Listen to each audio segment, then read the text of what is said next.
ocorreu um aumento brutal da regulamentação de drogas da gestação porque todo mundo ficou impactado com isso.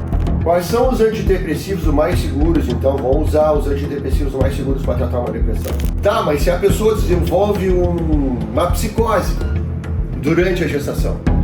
Tá, e o transtorno bipolar? Agora eu vou falar tudo, já que nós estamos falando desse vídeo.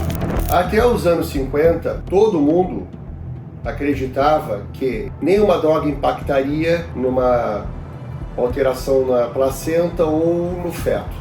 Uma dessas drogas, a talidomida, que foi instituída nos anos 50 para tratamento de náusea da gestante, muito usada nos anos 50, acabaram aparecendo, principalmente na Alemanha, relatos dos pediatras de que muitos nenês estavam nascendo com focomelia. O que é isso? Aquela malformação que impede a formação dos braços e das pernas. E começou a aparecer cada vez mais. Ocorreu um aumento brutal da regulamentação de drogas da gestação porque todo mundo ficou impactado com isso. A talidomida mudou a maneira que a gente vê qualquer evento, qualquer droga, qualquer medicamento usado durante a gestação. Então a talidomida foi um marco histórico. A gente sabe que, na verdade, a maioria das gestantes, em função daquele estrogênio aumentado, está tudo certo, a relação conjugal é ótima, tudo transcorre bem na gestação. Mesmo com às vezes aquela carga genética ali, de depressão prévia, corre bem porque o estrogênio está muito alto. O estrogênio alto aumenta muito a dopamina no cérebro. A dopamina é um daqueles neurotransmissores que fazem a gente tocar o barco. Então, estrogênio alto, dopamina alta também.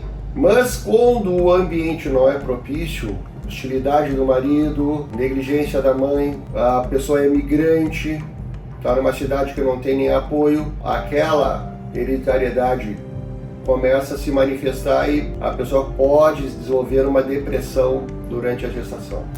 E aí o que a gente pode fazer? Se ela entrar naquela depressão hereditária mesmo, melancólica, que é trágica para o feto, porque essa depressão, o que ela faz?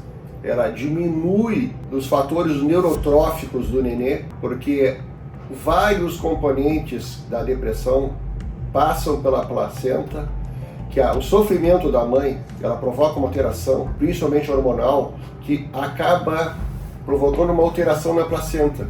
E isso diminui o trofismo, ou seja, os fatores neurotróficos positivos para o nenê, para o feto. Então o que acontece? É muito deletério e provoca alterações em áreas cerebrais importantes, como o hipocampo, que tem a ver com a memória, e a área pré-frontal, que tem a ver com o nosso cotidiano, a vontade de tocar o barco. E a gente só tem vontade de tocar o barco se a gente tem memória suficiente para ancorar isso e tocar. Imagina que o hipocampo diminuído e a área pré-frontal diminuída por uma depressão. É claro que tem que tratar. E dá para tratar, tem uma segurança para tratar? Tem segurança, mas tem insegurança também, que eu vou falar.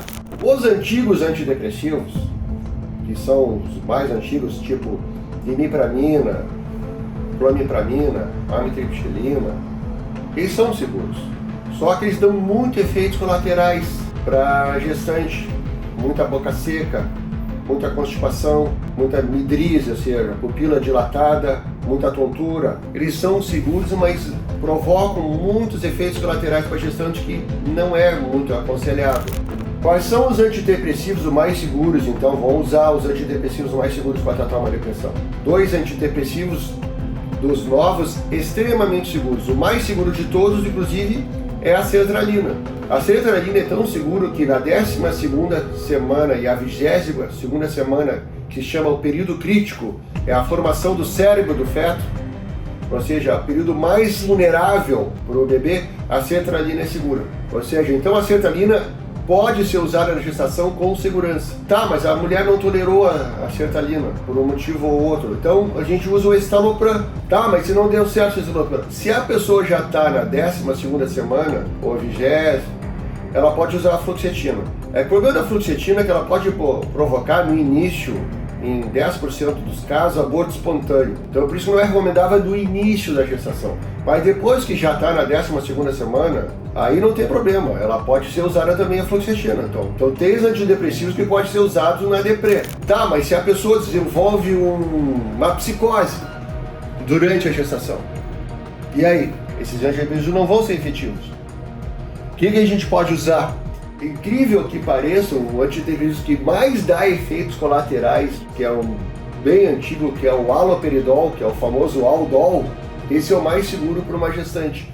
Só que ela pode fazer um enorme parkinsonismo, aqueles efeitos extrapiramidais. Então, não é muito recomendável dar o haloperidol. Só em extrema necessidade se usa o haloperidol.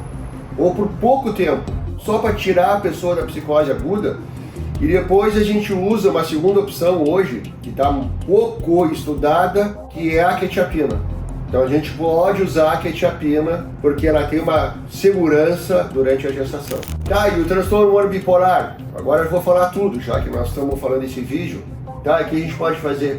Vamos supor que aquele paciente tem um transtorno bipolar clássico, que é aquele que é extremas euforias e extremas melancolias, que também é péssimo a pessoa fazer um surto franco-maníaco durante a gestação. Primeiro, se a pessoa está tomando lítio e só o lítio funcionou, o lítio pode dar algum problema, tem um risco. Mas se a pessoa só se beneficia com o lítio, é melhor manter o lítio, não tirar o lítio. Mas se ela pode escolher é melhor usar a oxcarbazepina.